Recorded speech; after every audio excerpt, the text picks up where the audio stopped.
Você tem a sua palavra nas suas mãos e nós queremos aqui agradecer a sua presença. Nós estamos no sábado. Se a querida Daiane puder me assessorar aqui, vai ser um privilégio para mim. Amo ministrar com uma música, porque eu entendo que quando tem um tangedor tocando, e principalmente nas características de Daiane, de Carlinhos, de servos do Senhor nessa área, eu creio que muitas coisas no reino espiritual começam a acontecer. Quando você está apaixonado, que você está sofrendo, o que você faz, gente? O que você faz?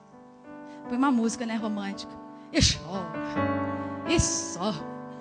E vai. Quando você está alegre, está feliz da vida. Está feliz da vida porque ganhou aquele dinheirão. Ou comprou aquele carrão. Ou conquistou os sonhos de um casamento. Ou de uma gravidez. Que quem era infértil se torna fértil.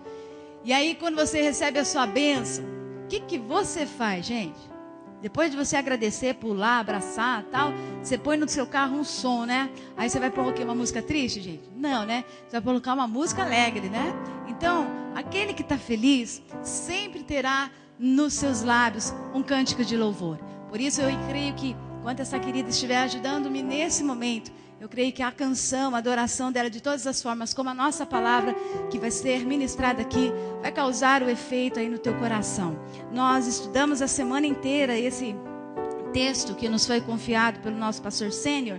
E quando ele nos disse, olha, nesse mês agora de novembro, nós vamos tratar sobre as cartas de João. É um desafio para nós que ministramos a palavra, porque nós precisamos entender o contexto desta carta, entender quais são os propósitos que Deus tem para as nossas vidas.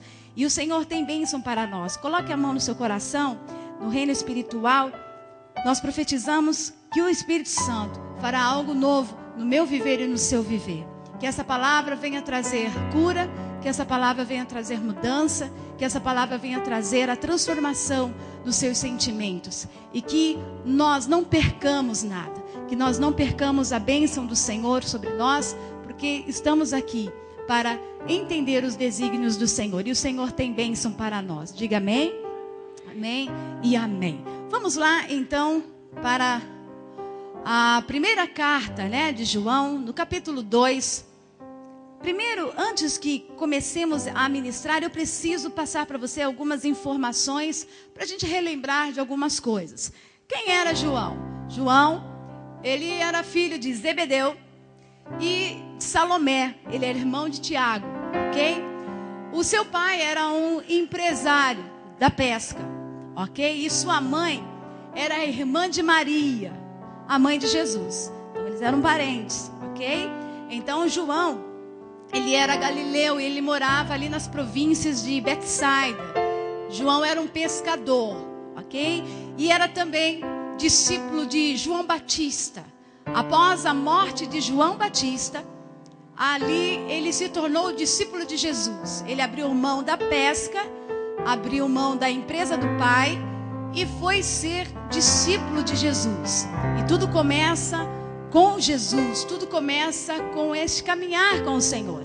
Também a palavra do Senhor nos diz, a história diz, que ele era amigo muito íntimo de Jesus. Ele estava em todos os lugares que Jesus estava.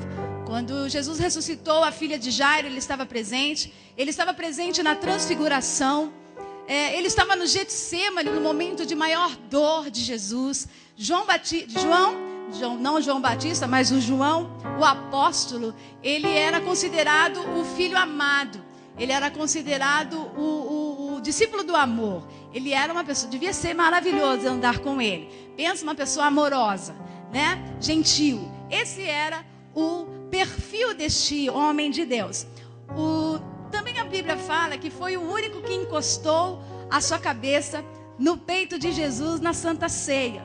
Quando alguém encosta perto de mim, me abraça e coloca a cabeça no meu peito, significa o quê? Que há muita intimidade, há muita aproximação, desejo de estar com este amigo, muito amigo mesmo desse nosso Senhor Jesus. E a primeira carta de João, ela foi escrita para dispersar as dúvidas e também dar segurança, apresentando um retrato claro de Cristo. E aí, entrando na história de Jesus, Jesus foi e é Deus em carne, é Deus em enfoque, e foi visto, ouvido e tocado pelo autor dessa carta. O apóstolo João, ele participou dos grandes milagres de Jesus. O apóstolo João ouviu a voz do Senhor, testemunhando do Evangelho. Ele andou com ele em todos os momentos, esteve com Jesus muito próximo. Então, quando ele escreve essa carta, ele tem toda a autoridade bíblica para passar toda uma informação do Cristo, porque ele era muito íntimo de Jesus. O apóstolo também teve um duplo propósito ao escrever esta carta. Primeiro propósito, eu quero que você aprenda comigo. Olha só, ele tinha um propósito de expor os erros doutrinários dos falsos mestres. Naquele período, os falsos mestres estavam disseminando suas heresias perniciosas. O que é uma heresia? Você precisa entender o que é uma heresia. Se você ler comigo aí no telão, diz o seguinte: a heresia é a doutrina ou linha de pensamento contrária ou diferente de um credo ou sistema de um mais credos religiosos que pressuponha um sistema doutrinal organizado ou ortodoxo, ok? Outro propósito duplo nessa carta, que o primeiro era os erros doutrinários, ele precisava explicar para as pessoas, nossos membros. Nós vivemos hoje muitos erros doutrinários nos nossos dias, por isso nós estamos escolhendo as cartas de João, porque o que nós estamos vivendo hoje é a realidade daquela igreja, daquele tempo. O segundo propósito de João era escrever uma carta para defender a fé e fortalecer as igrejas. Põe aí no telão, por favor. Defender a fé e fortalecer as igrejas contra os falsos mestres e sua herética doutrina. Perceba bem comigo, olha só.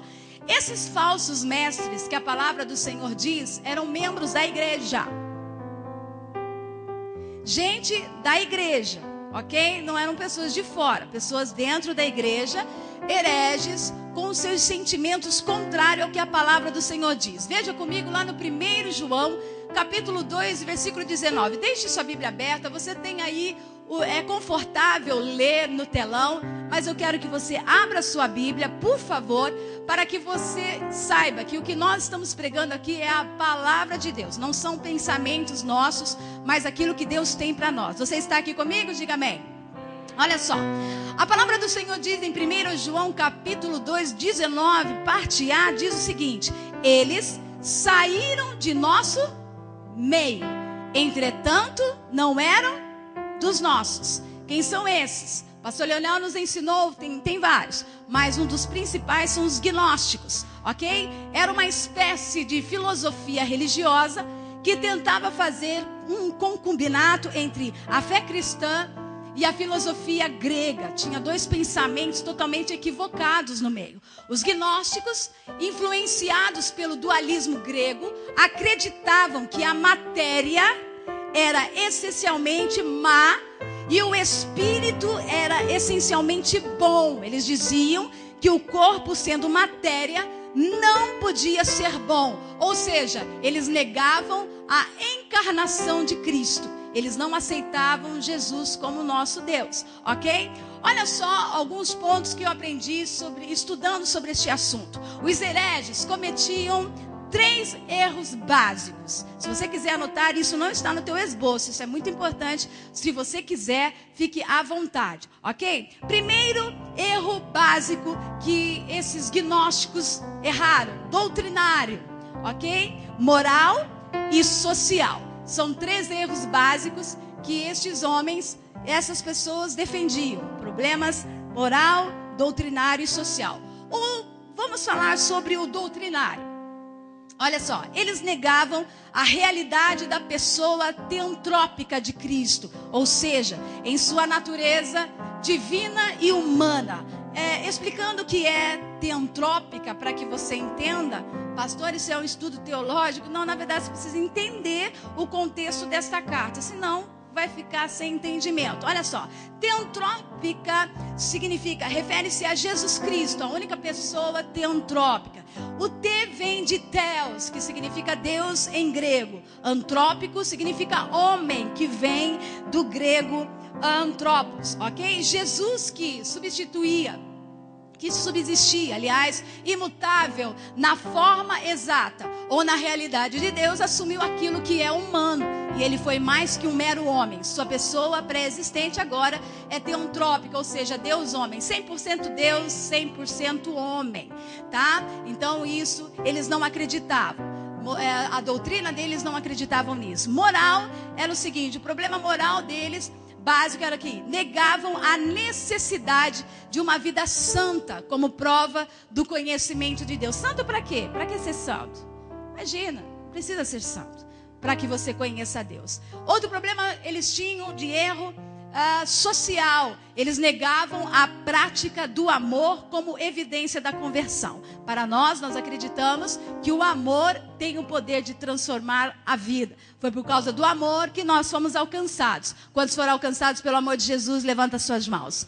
Então você tem o privilégio de ter a presença do Senhor. Então João declarava que esses gnósticos, eles eram diabólicos, uma influência perniciosa, falsos enganadores. É bíblico isso, eu quero passar para você. Falsos profetas. Olha só o que a Bíblia em 1 João, capítulo 4, versículo 1, se você quiser abrir, nós vamos só falar sobre as cartas de 1 João. Então, olha só o que o versículo diz. Amados, não deis créditos a qualquer espírito, antes provai os espíritos se procedem de Deus.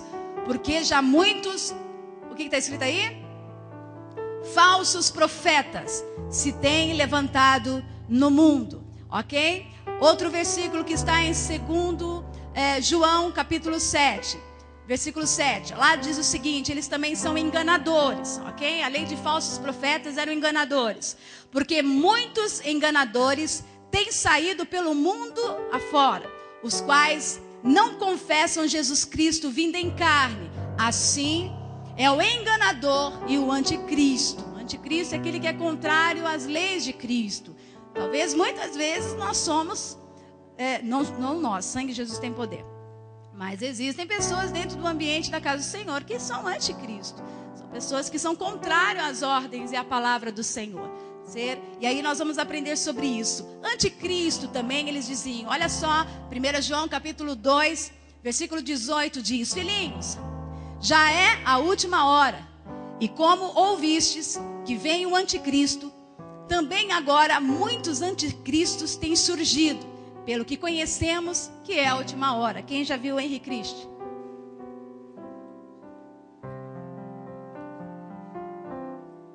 O Pai e do Father. Ele disse para o Jô Soares que ele estava cumprindo a palavra quando ele disse que ele desceria das nuvens. E aí ele diz assim, eu vim das nuvens, entrei no avião e cheguei até você. Qualquer um pode usar essa Bíblia para falar as suas asneiras. Existem tantos personagens aí dizendo que são Cristos. Ou não somente isso, existem falsos mestres, falsos ensinadores, até mesmo dentro da nossa igreja. A igreja que eu falo, MVPM, pode estar também em outras denominações, pode estar no mundo inteiro, pessoas pregando aquilo que a palavra de Deus não diz. Por isso nós estamos ensinando a você como você deve cuidar. Agora vamos iniciar o nosso esboço para que você acompanhe bem. Entenderam até aqui, queridos, o que eu estou passando para você? Vamos lá. João inicia esse texto de maneira muito carinhosa, ok? Demonstrando sua preocupação com aqueles que querem estar, aí você grifa aí no seu esboço, ok? Querem estar em comunhão com Deus. Comunhão com Deus. Nós temos a comunhão com o nosso Deus. Ele, no seu modo carinhoso de tratar aos irmãos, olha o que João diz aí, no primeiro versículo de capítulo 2, versículo 1, parte A. Filhinhos, estas coisas vos escrevo, para que não pequeis. Você está com a Bíblia aberta? Grifa aí, filhinhos. Filhinhos, essas coisas vos escrevo para que não pequeis. Conta-se a história concernente a João, que ele era uma das colunas da igreja lá em Jerusalém. E nesse período, quando ele escreveu essa carta, ele já era velho.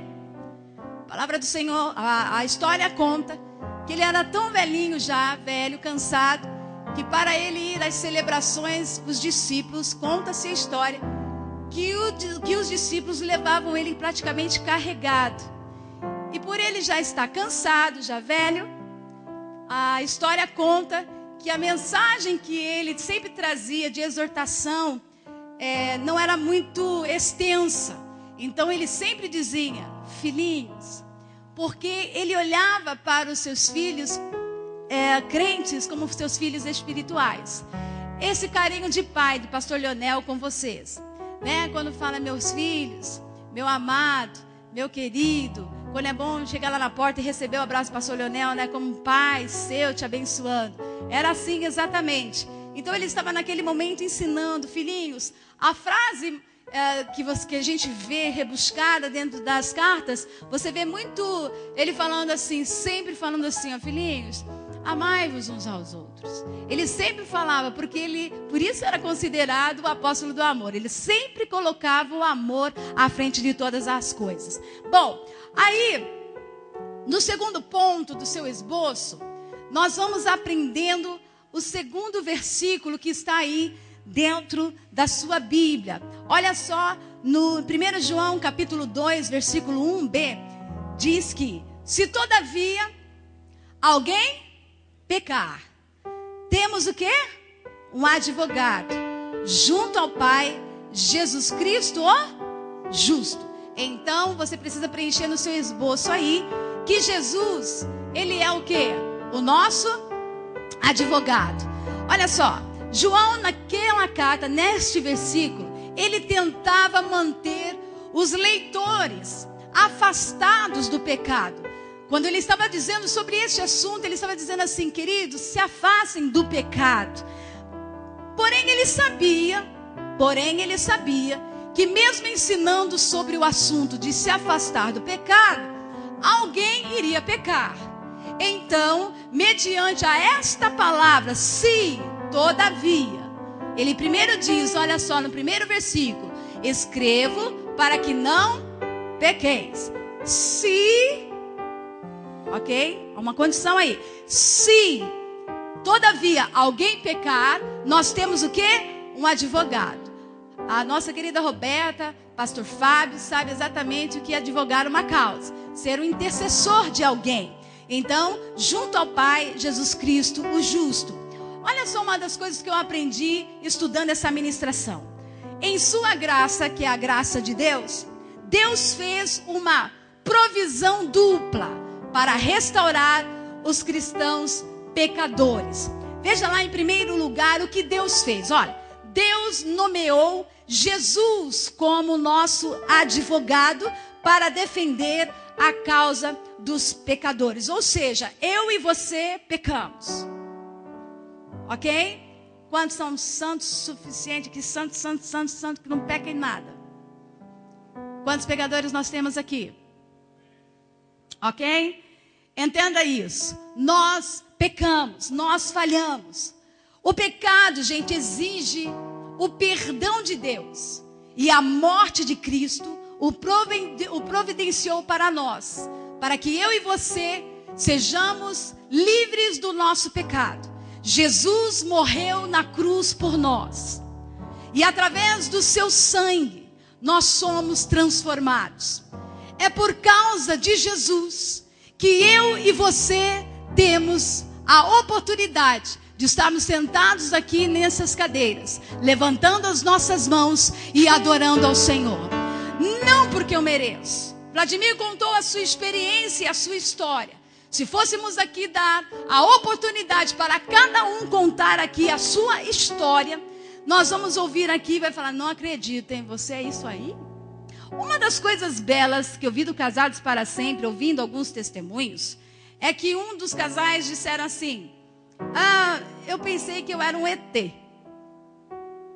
Quando eu entrei no Casados para Sempre, eu não levava a sério esse negócio. Eu olhei para o Celso e para a Luciana, um dos casais, não vai dar nada, não vai dar para nada esse negócio.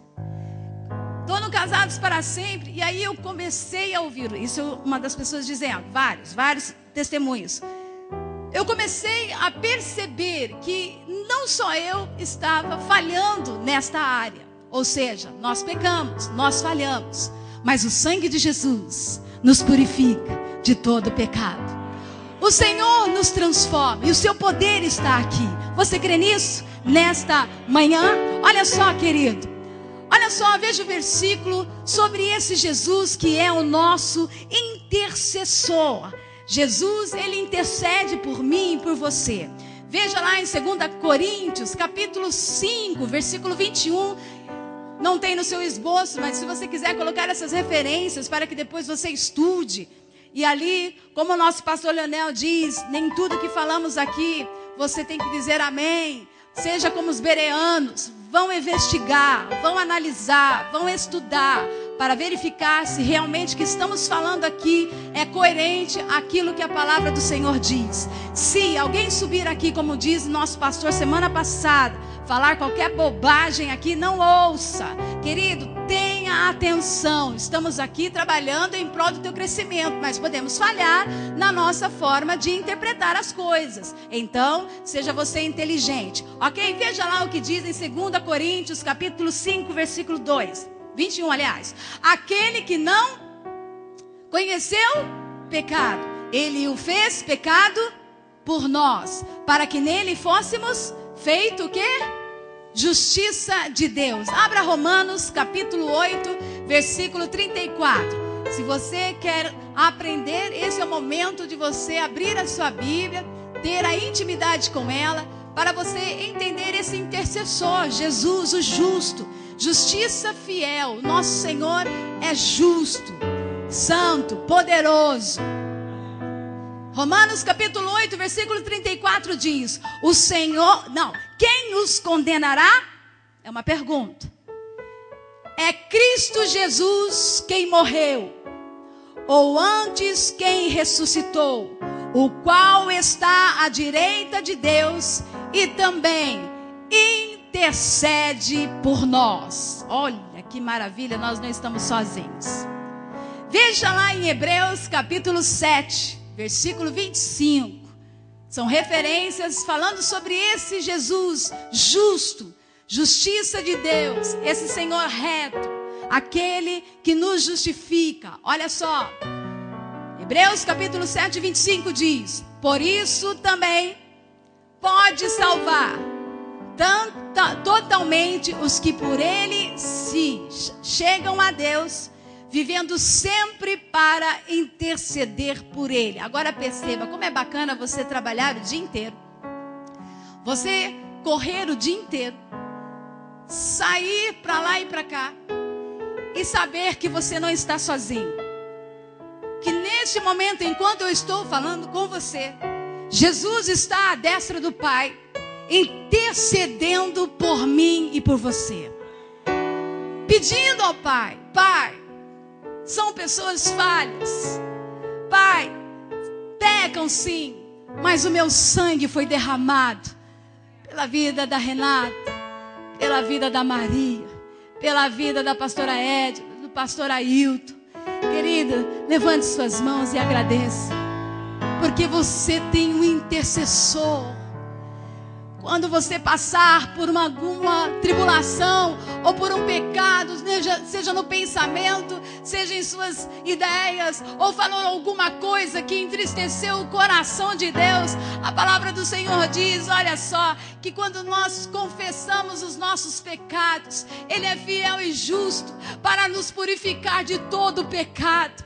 Deus está aqui nesta manhã dizendo sim, tem sentimentos no teu coração, o Satanás está te acusando, o teu advogado Jesus Cristo de Nazaré está agora nesse momento diante do Pai dizendo: Pai, perdoa, porque eles não sabem o que estão fazendo. O amor do nosso nosso Senhor está aqui nesta manhã, querido, não porque nós somos melhores, é porque a graça e o amor do Senhor tem nos alcançado. Sabe qual é também aquele outro propósito, qual a provisão dupla também, que além de Jesus ser o nosso advogado, em segundo lugar, Deus nomeou Jesus como a propiciação pelos nossos pecados. No ponto 3 diz: temos Jesus como propiciação. Veja lá no 1 João, capítulo 2, no versículo 2. Gente, é tão profunda essa carta que não dá. O pastor Leonel falou isso e eu realmente confesso que eu fui estudar. Jesus, você não consegue sair do capítulo 2 e tem muita coisa que eu nem vou falar, mas vai estudando nessa semana, porque tem muita coisa interessante para nos ensinar aí. Olha só o que diz o versículo, capítulo 2 de 1 João, versículo 2. Ele é a propiciação pelos nossos pecados, e não somente pelos nossos, mas também pelos de todo mundo. Olha só, gente, a propiciação aborda o problema do pecado em relação a Deus. Literalmente, a ideia da propiciação é de aplacar ou acalmar a ira de Deus. Nosso Deus é um Deus de amor, ok? Mas Ele também é fogo consumidor. Ele também é justiça. Então, quando Deus não compactua com o pecado, a palavra de Deus diz que Deus odeia o pecado de forma geral. Deus não compartilha, Deus não senta, Deus não aceita a questão do pecado da humanidade. Mas aí nós vamos aprendendo que a graça de Jesus, o sangue de Jesus, nos redimiu, nos libertou e nos sarou. Olha só, uma imagem distorcida do amor de Deus tem prejudicado o nosso entendimento da salvação. Muitas pessoas hoje acreditam na bondade de Deus, mas não na severidade. Acreditam na vida eterna, mas não no castigo eterno. As pessoas acreditam somente no amor, na graça, e só falam do céu. Mas nós temos aprendido cada dia mais que o inferno existe. E que está ali, querido, para Satanás e para aqueles que desobedecem a voz do nosso Deus. E o desobediente pode ser crente, pode ser não crente, pode ser aquele que não atenta para a voz do Senhor. E no Evangelho segundo João, o mesmo capítulo que afirma o amor sem limite de Deus, nos lembra da separação que haverá entre os fiéis e os rebeldes. Se você pode abrir, olha só. Aquele versículo que você conhece lá no Evangelho de João 3,16, o que diz? Porque Deus amou o mundo de tal maneira que deu para que nele crê, não pereça, mas tenha o quê? A vida eterna. Veja que no Evangelho de João, o que ele está dizendo sobre aquele que se afasta de Deus, aquele que é rebelde. Olha só, capítulo 3, versículo 36. Vê se é isso mesmo, porque eu estudei tantos versículos aqui que confirma comigo aí. Não tem no nosso telão. Olha só. Por isso, quem crê no Filho tem a vida eterna. Então, quem crê em Jesus tem? Quem crê em Jesus aqui? Vida eterna garantida. Ok? Olha só. O que, todavia, se mantém rebelde contra o Filho, não verá a vida, mas sobre ele permanece a ira de Deus. Quem é rebelde, gente? Qualquer um pode se rebelar. Crente ou não crente, pode se rebelar. O que é se rebelar? É não aceitar as ordenanças do nosso Senhor. Deus fala e eu não quero ouvir. A palavra é ministrada e eu não aceito. Isso é rebelião. E rebelião é como um pecado de quê, gente? De feitiçaria. Quem se rebela é um feiticeiro. É o que a palavra do Senhor nos diz. Veja bem, o verbo permanecer neste versículo usado aqui esclarece a natureza da ira de Deus. Não é aquela explosão de raiva que às vezes domina o homem. A ira de Deus é constante, pois vem do caráter justo dele. Ele sempre odeia o pecado e sempre detesta a iniquidade. O pastor Leonel falou sobre a iniquidade. O que é o iníquo? É aquele que peca consciente. Eu estou pecando e estou gostando do negócio. E vou fazer de novo. Esse é o iníquo. E a ira dele sempre permanece sobre os rebeldes. A ira de Deus não vai e vem por capricho divino, mas é a consequência da nossa desobediência. E qualquer conceito do amor que exclui o castigo e a justiça apresenta uma doutrina pervertida sobre Deus. Deus é justo. E Ele vai cumprir com a sua justiça conosco. Por isso, olhe para mim. Tudo o que eu faço aqui nessa terra, tudo que eu falo, tudo que eu vejo, tudo que eu ouço, está registrado na eternidade. E quando Deus precisar fazer a sua justiça, por Ele ser justo, Ele vai pegar, Renatinha, vem aqui. É mesmo, você não fez? Vem aqui, vou te mostrar. Tal dia, tal hora. Por isso que nós temos os anjos ao nosso derredor, nos acompanhando. E o Espírito Santo anotando tudo, percebendo tudo. Então nunca eu e você vamos ter aquela desculpinha esfarrapada dizendo assim: Senhor.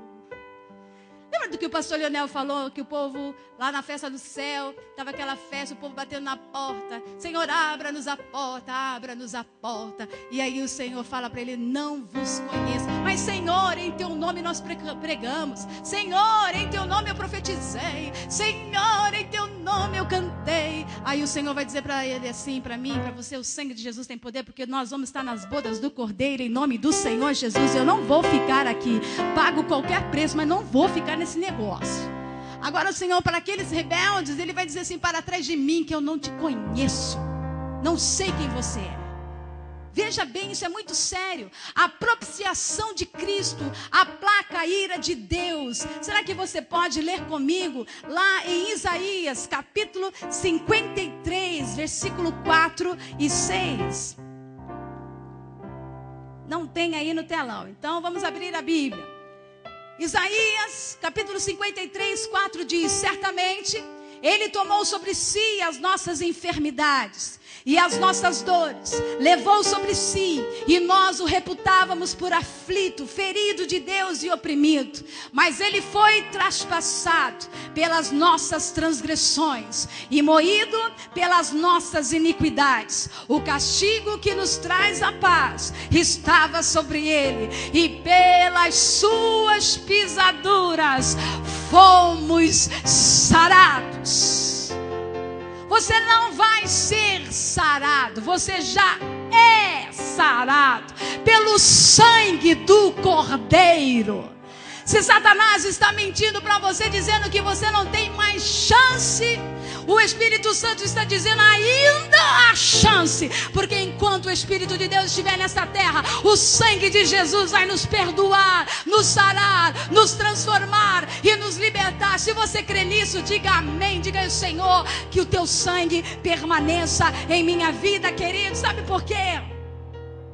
O propiciatório, aprendemos sobre isso também, era a tampa da Arca da Aliança, o lugar onde o sumo sacerdote chegava anualmente com o sangue do sacrifício feito pelos pecados do povo. Matavam-se um animal e o sumo sacerdote entrava ali no propiciatório, e ali ele oferecia aquele sangue como um pedido de perdão pelo pecado da humanidade. Pelo menos uma vez ao ano, Deus iria receber esse tipo de sacrifício. Então, querido, naquele instante, aquele sangue de animal não perdoava o pecado. Ele somente cobria o pecado para que a ira de Deus não olhasse para a humanidade. Mas eu vou te dizer, quando Jesus estava ali no Monte Calvário, derramando o seu sangue na cruz, lá no Monte Sião, lá no templo, a palavra de Deus diz que se movimentou as paredes e aquele véu que separava o homem de Deus foi rasgado de alto a baixo, quando o nosso Senhor diz: Pai, está tudo consumado.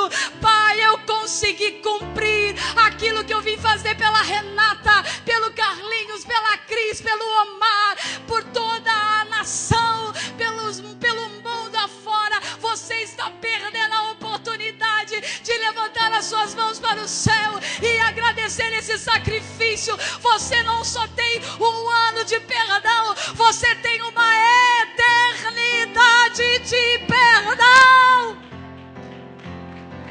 Uma eternidade de perdão, porque o sangue de Jesus, o Filho de Deus, nos purifica de todo o pecado.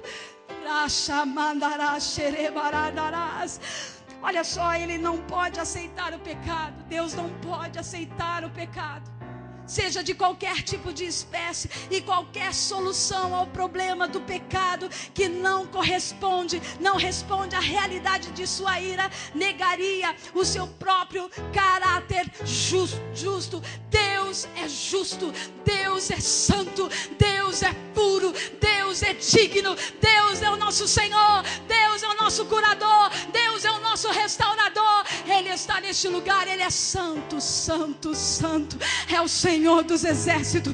Toda a terra está cheia da sua glória.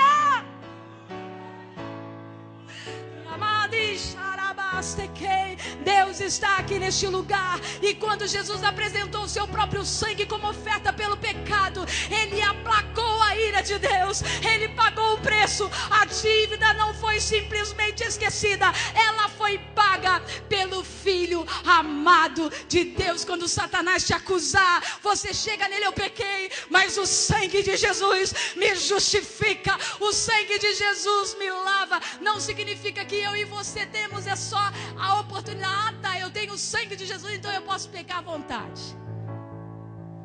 então eu vou pecar. Como nós estamos vendendo hoje uma graça falida, as pessoas estão dizendo assim: pode pecar, o sangue de Jesus te purifica, te redime. E tenho escutado tanta coisa horrorosa nos nossos últimos tempos. A graça do Senhor tem um preço caro e alto, e eu e você precisamos valorizar esta graça. Quando você vier aqui tomar a ceia do Senhor, comer do pão, comer do vinho, beber do vinho, leve a sério aquilo que você está fazendo diante do Senhor. Isso é somente um simbolismo da comunhão. Mas a palavra do Senhor diz que aquele que bebe, que come de uma forma indevida, querido, trará consequências desastrosas para a sua vida. E Deus quer te abençoar. É fácil ouvir essa palavra naquele tempo, gente? Está sendo fácil para você engolir essa mensagem hoje? Não é fácil. E era exatamente o que João estava ensinando para aquele povo que estava desesperado, perdido. Vamos lá para o quarto ponto. O verdadeiro cristão tem o pleno conhecimento de Deus. Quem é cristão aqui verdadeiro? Levante a mão. Então vamos lá. Vamos aprender se eu e você somos cristãos verdadeiros mesmo. Olha só o que diz lá em 1 João, capítulo 2, versículo 3 e 4. E nisso sabemos que o conhecemos, se guardamos os seus mandamentos. Aquele que diz: eu conheço, e não guarda os seus mandamentos, pega essa. O que está escrito aí? Quem é mentiroso? Satanás. A palavra do Senhor diz que o mentiroso é filho do diabo. Veja bem, é João que está dizendo. E nele não está a verdade. Vamos lá. Como é que eu posso saber se eu pertenço a Cristo, gente? Como é que você pode dizer e perceber e estar certo de que você pertence a Cristo? 2 pontos que eu anotei aí, se você quiser anotar. Eu não sei se está no seu esboço. Se você faz o que Cristo diz, você só será verdadeiro e eu serei verdadeira se eu faço aquilo que Cristo diz. E se eu vivo de acordo com a vontade dele. A vontade de Deus, não a minha vontade, a vontade do Senhor. Eita, deve ser difícil ouvir um negócio desse. Se você não guarda a palavra, se eu não guardo os mandamentos do Senhor, se eu não tenho a Bíblia em minhas mãos e não a leio, como é que eu vou saber das verdades? Como é que eu vou saber de tudo isso que João está me ensinando se eu não pratico essa verdade? Ou se eu não busco conhecer a verdade? A palavra do Senhor diz: e conhecereis o quê? A verdade. E o quê? A verdade vos libertará. Quem é a verdade? Quem é a verdade? A palavra. Jesus é a palavra de vida eterna para nós aqui. Se eu pego a Bíblia só quando eu venho na igreja para mostrar para a pastora que eu sou cristão, não precisa, porque Deus conhece você, meu filho. Não precisa. Estou ensinando aos meus filhos, Bíblia na mão. Esse negócio de celular na mão é prático. Aperta o botãozinho e tem lá todos. Isso é prático, gente. A gente estuda, a gente sabe. Vai lá no Google, pum, olha. Ninguém mais raciocina. Lembra daquelas musiquinhas? Pedro, Tiago, João no barquinho. Eu lembrava disso, né? Tem uma música do pastor. Pastor, você lembra daquele corinho de Gênesis Apocalipse? Daquela história? Gênesis, Jesus, né? A Narima conhece, né, minha filha? Você conhece tudo. Minha filha se arrisca? Não, né? Ai. Aí ela fala assim: mãe, deixa eu cantar a música para me saber onde que tá. Pera lá, eu vou cantar. Aí vai. Queridos, a palavra, ela tem que estar aqui, ó. Ela fechada é só um livro preto, rosa, brilhante. Porque tem gente agora colocando todas as capas maravilhosas. Ela só tem a florzinha para as mulheres. Bela e bonita, só para você carregar. Mas não vai fazer efeito nenhum. Mas ela aberta é a boca de Deus falando conosco. Fala comigo, Senhor. Essa madrugada eu estava lá: Jesus, fala comigo, Jesus. Jesus, fala. Jesus, fala. Eu perdi o sono, tomei 4 xícaras de café ontem com pipoca. Tirou meu sono. Falei: agora eu vou orar mesmo, agora eu estou um pentecoste. Eu estou lá: Jesus, fala comigo, Jesus, fala comigo. São 2 da manhã, eu preciso de sono, mas fala comigo, Jesus, fala comigo. Eu preciso de uma resposta, eu preciso de uma resposta na madrugada. E aí vai, abre em Esdras, pum, aí Deus vem e brada e já me dá um ensinamento. Eu falei: agora estou dentro, Senhor. 3 dias de um propósito com Deus maravilhoso, Ele me ensinando. Sabe por quê? Porque é o Espírito Santo nos direcionando. Quando eu abro a palavra, diga: Deus fala comigo. Agora, se você achar e abrir a sua Bíblia só aqui porque o pastor está falando, você não vai guardar. E se você não guarda a palavra no teu coração, você é o quê, gente? Não, o que a palavra do Senhor está dizendo aí? Que eu e você somos o quê? Mentiroso, e a verdade não está em nós. Ai, Jesus, pega pesado conosco hoje. A obediência aos mandamentos de Deus testa o conhecimento de uma pessoa em relação a Deus. O verdadeiro amor por Deus e um relacionamento sincero com Ele deve ser evidenciados pela lealdade. Se eu amo a Deus, eu sou leal a Ele. Veja bem o versículo lá que diz em 1 João 2,5: mas qualquer que guarda a sua palavra, o amor de Deus está nele verdadeiramente, o que? Aperfeiçoado. Nisto conhecemos que estamos nele. Aquele que guarda a palavra tem o amor de Deus, e o amor de Deus está verdadeiramente dentro dele, aperfeiçoando. Sabe por que muitos estão dentro da igreja e continuam sendo os mesmos desde muitos anos, não tem uma transformação? Sabe por quê? Porque a palavra não está dentro. Mas quando a palavra de Deus verdadeiramente entra, e conhecereis a verdade, e a verdade vos libertará. E essa verdade está aqui neste lugar, mudando a minha e a sua história. Eu não quero ser mentiroso, eu quero ser discípulo amado do Senhor, que vive a verdade de Deus, que vive a verdade de Deus. Olha só o que a palavra de Deus diz no Salmo 119, veja bem. Ai, Jesus, meu coração está vibrando aqui. Não é fácil ouvir essa palavra, gente, mas meu coração está vibrando aqui. Algo sobrenatural de Deus acontecendo neste lugar. Salmo 119, capítulo 9, diz o seguinte: como purificará o jovem o seu caminho? O que diz aí? Observando conforme a tua palavra. De todo o meu coração te busquei, não me deixe desviar dos teus mandamentos, ou seja, a palavra. Aí vem, eu acho linda essa parte. Escondi a tua palavra no meu coração, para eu não pecar contra ti. A tua palavra escondi, guardada no meu coração, para eu não pecar contra ti, Senhor. A tua palavra escondi. Ai, que gostoso. Minhas vestes no sangue lavei,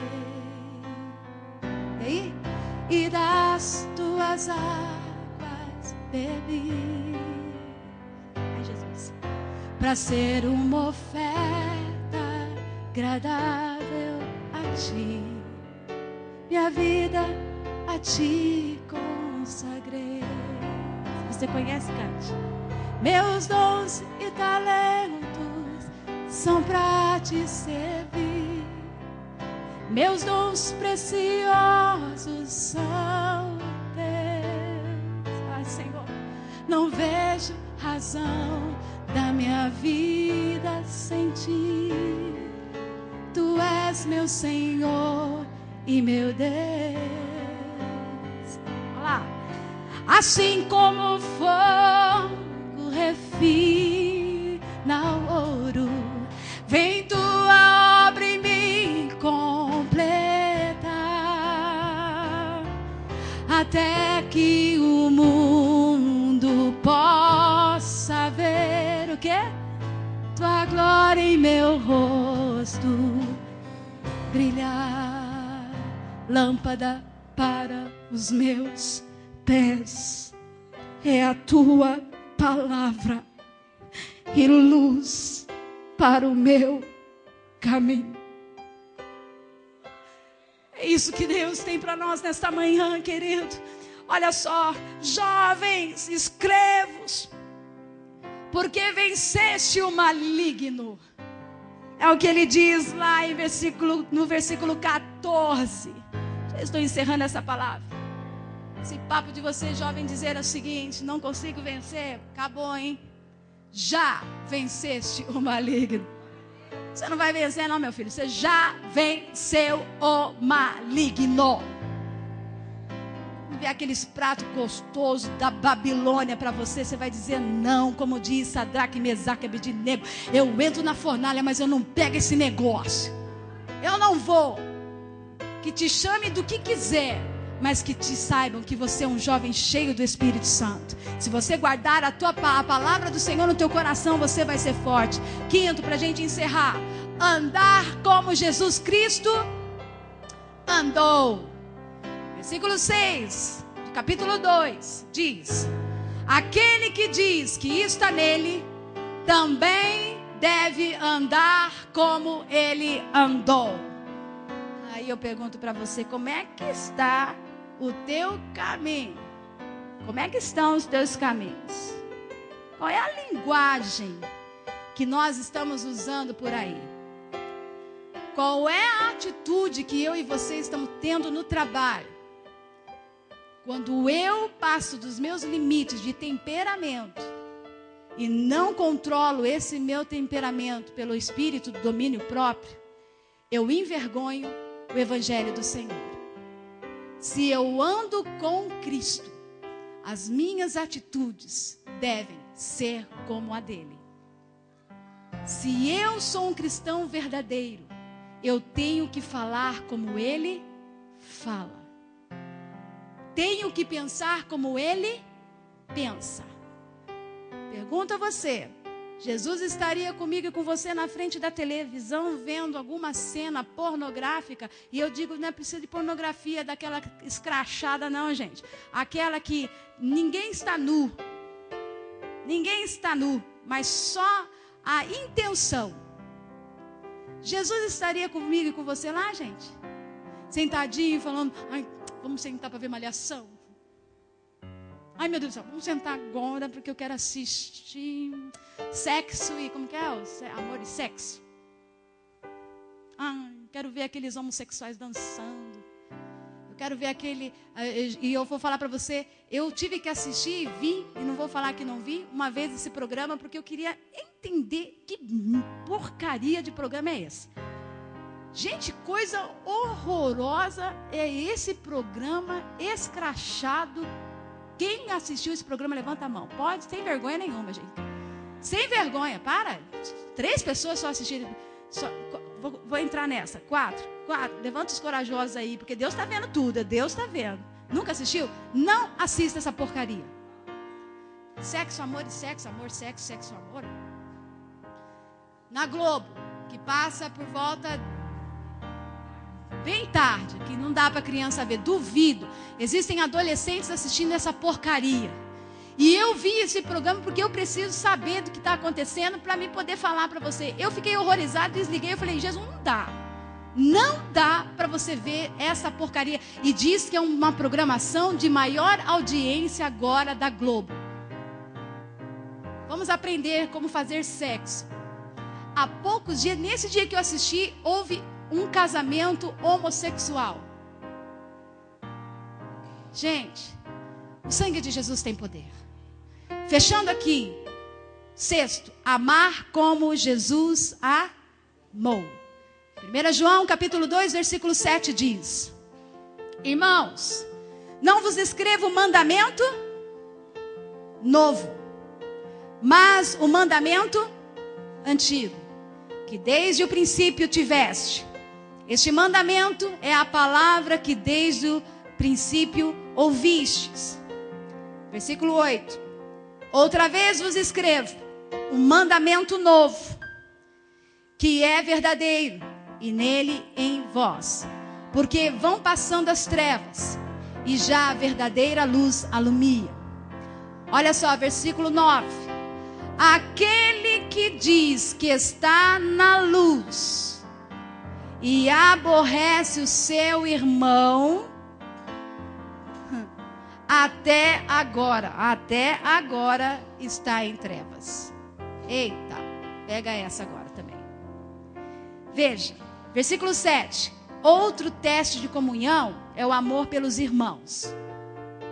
Olha só, o mandamento antigo que eles já conheciam desde a primeira vez que tiveram conhecimento de Deus. Esse mandamento antigo todo mundo já conhece, né? Amarás o Senhor teu Deus de todo o teu coração, de toda a tua alma, de todo o seu entendimento. E amarás o quê? O próximo como quê? A ti mesmo. Esse é o mandamento antigo.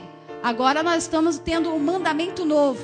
No versículo 8 ele também está explicando, o mandamento de amar também é novo, pois Jesus concedeu-lhe um novo padrão e um novo motivo. Veja lá no Evangelho de João, capítulo 13, versículo 34. Que novo mandamento é esse, gente? Um novo mandamento vos dou, que vos ameis uns aos outros, como eu vos amei a vós, que também vós uns aos outros vos ameis. Quem falou isso? Jesus. Esse é o novo mandamento que o Senhor nos ensina, o amor zeloso, altruísta, que os cristãos demonstram uns aos outros, testemunham ao mundo que eles são verdadeiros discípulos. Se eu amo incondicionalmente qualquer um, fácil amar o amigo. Agora nós vamos falar do inimigo, ou daquele que você não tem intimidade nenhuma. Fácil você dizer que ama e não consegue sentar à volta daqueles necessitados. Fácil você dizer que ama e que é discípulo de Jesus, mas não consegue liberar o teu coração para perdoar alguém. Fácil dizer que você é verdadeiro cristão e que você ama quando você vê a necessidade do outro e não ajuda. Fácil dizer verdadeiro cristão que amamos e não conseguimos cumprir a palavra do Senhor. Tudo isso é muito fácil. Teoria é muito fácil. Agora nós queremos a prática, gente. Olha que John Stott diz: João não está ensinando novas verdades, nem lançando novos mandamentos, mas os hereges é que são inovadores. Naquele tempo eles estavam falando tudo errado. Não ame, não seja santo, Jesus não é Deus. Tudo isso eles falavam naquela época, mas João está ensinando a amar. Veja, Deus é luz e se revela. Deus é amor e se entrega a si mesmo. Deus é a fonte de luz para a mente e a fonte de calor para o coração dos seus filhos. Deus é luz e não há trevas nele. Perceba disso. O amor deve ser a força unificadora e a marca identificadora da comunidade cristã. O amor é a chave para andarmos na luz, porque não podemos crescer espiritualmente enquanto odiamos os outros. Se você odeia o seu irmão, se você não consegue perdoar aquele que te feriu, eu e você não somos verdadeiros cristãos. Nós somos mentirosos. É o que a palavra do Senhor está dizendo. Para eu fechar isso daqui biblicamente, deixei bem frisado. Olha só, que está lá em 1 João capítulo 1, 5, versículo 7. E esta é a mensagem que dele ouvimos e vos anunciamos: que Deus é luz e não há nele treva nenhuma. Se dissermos que temos comunhão com ele e andarmos em trevas, mentimos e não praticamos o quê? A verdade. Mas se, é uma condição, andarmos na luz como ele na luz está, temos comunhão uns com os outros, e o sangue de Jesus Cristo, seu Filho, nos purifica de todo pecado. Deus é luz, então ele vive na luz. E na luz não há ódio. Na luz não existe esse negócio, não perdoo, não faço, não quero. E se alguém quiser que venha aqui e venha resolver comigo. Eu já passei por N histórias sobre questão do perdão. Já fui curada de um tumor, já fui restaurada nas minhas emoções, N vezes. E se for necessário, vou continuar liberando perdão e vou continuar amando as pessoas como Jesus ama. Porque eu sou boa? Não. Porque eu preciso ser crente de verdade, gente. Porque se eu estou aqui dentro perdendo meu tempo, melhor ficar lá fora sentado fazendo qualquer besteira. Ficar aqui dentro da igreja e cheio de amargura na alma, isso é pecado, gente. É pecado. Pecado. Amargura é pecado. Não perdoar é pecado. Continuar com o sentimento do orgulho é pecado. É pecado. É pecado. E Deus odeia o pecado. Tem um vídeo que eu quero encerrar orando por você. Veja essa história. E nós vamos orar por você agora. E vamos encerrar a nossa celebração, porque queremos que você saia com essa mensagem. Veja isso e Deus vai terminar falando com você.